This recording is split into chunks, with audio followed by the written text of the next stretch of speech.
Nah, udah selesai kan? Saya tadi senam tipis-tipis ala Cece kan, ala Bumil. Kalau senam itu kan tidak perlu ke tempat senam ya, apalagi Cece punya warung gini mah bisa di rumah kan, bisa sambil nunggu warung gitu kan ya. Nah, sekarang kan mau ngelewatin tanggal 29 ya, waktunya Cece USG ya. Nah, pengalaman hamil yang ketiga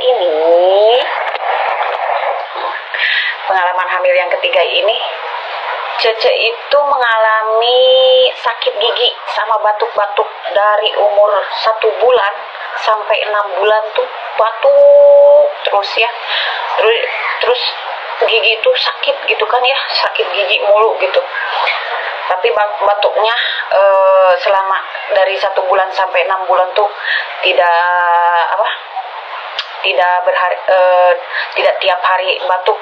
Kalau lagi gatal tuh batuk terus ya, kalau enggak ya enggak gitu. Sama halnya seperti kayak sakit gigi itu juga tidak tiap hari sakit gigi, cuman sering sakit gigi. Dalam 1 minggu itu batuk bisa sampai 4 hari batuk gitu kan ya.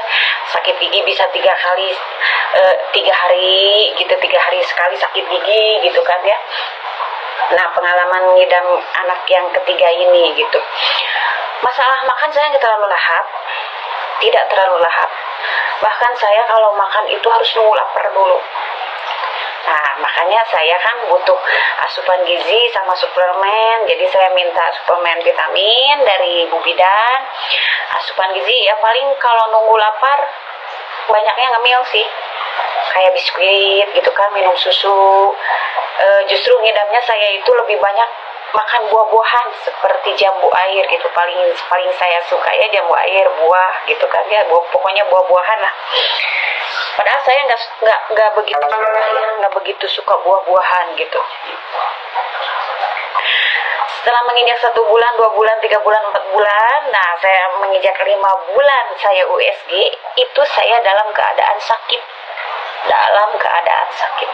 gigi saya itu ya. Nah, USG lah saya ke Ibu Bidan. Nah, dan waktu USG itu banyak manfaatnya loh. Bukan hanya untuk melihat jenis kelamin si bayinya, bayinya perempuan atau bayinya laki-laki, tapi banyak sekali. Bisa mengetahui berat badan, bisa mengetahui posisi bayi, dan juga kelengkapan ya di perut ibu hamil itu ya.